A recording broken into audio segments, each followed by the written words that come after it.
Hello viewers, Assalamu alaikum.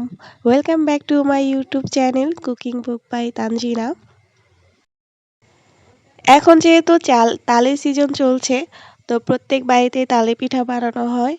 আমার বাসায়ও এরকম তালে পিঠা বানানো হবে, তাই আমি ভাবলাম যে আপনাদের সাথেও পিঠাটা শেয়ার করি। তালের পিঠা তৈরি করার জন্য এখানে আমি তালের রস নিয়েছি। তালের রসে কিছুটা কালিজিরা অ্যাড করে দিয়েছি। এবার আমি দিয়ে দিচ্ছি 1 কাপ পরিমাণ চালের গুঁড়া আর দিয়ে দিচ্ছি 1 কাপ পরিমাণ ময়দা। চিনি দিয়ে দিব স্বাদ মতো। চিনিটা আপনাদের টেস্ট অনুযায়ী দিবেন, যে যেরকম মিষ্টি পছন্দ করেন। আমি এখানে আধা কাপের মতো চিনি দিয়ে এটাকে খুব ভালো করে মেখে নিচ্ছি। কিছুক্ষণ মেখে আমি এটা মুখে দিয়ে দেখেছি মিষ্টিটা ঠিক আছে কিনা। যেহেতু আমি পিঠায় একটু মিষ্টি বেশি খাই, তাই আমি এখানে আরও আধা কাপের মতো চিনি অ্যাড করে দিচ্ছি। এবার এটাকে খুব ভালো করে মেখে নিব, যেন এটাতে কোনো প্রকার গোটা না থাকে। ব্যাটারে যদি গোটা থাকে, পিঠা ভাজার পর ভিতরে গোটা থাকবে, সেটা খেতে ভালো লাগবে না। তো এটাকে হাত দিয়ে খুব ভালো করে মেখে আমি 10 মিনিটের মতো রেস্টে রেখে দিব। ব্যাটারটা যেন এমন হয়, বেশি পাতলাও হবে না, বেশি ঘনও হবে না, একটু ভারী হবে, বাট বেশি ভারী না।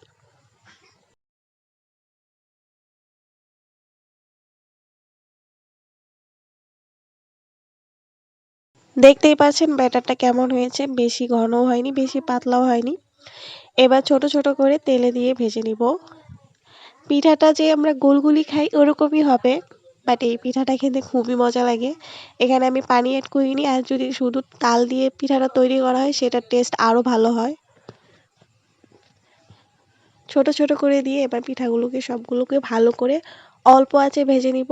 বেশি আঁচ দেওয়া যাবে না, তাহলে পিঠাটা উপরে হয়ে যাবে, ভিতরে কাঁচা থাকবে। অল্প আঁচে ভেজে নিতে হবে। এবার আমি উল্টিয়ে দিচ্ছি। সবগুলো পিঠা আমি ভেজে নিব।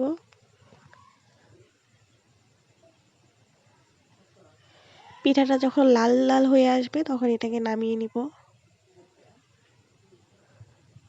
দেখুন কি সুন্দর ফুলে গিয়েছে, লাল লাল হয়ে গিয়েছে।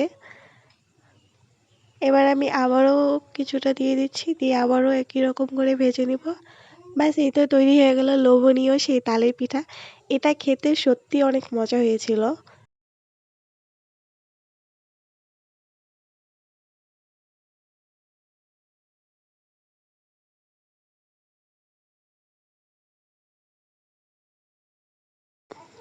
এই পিঠাটা খুবই কমন একটা পিঠা।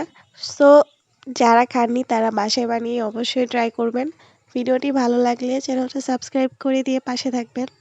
Thanks for watching.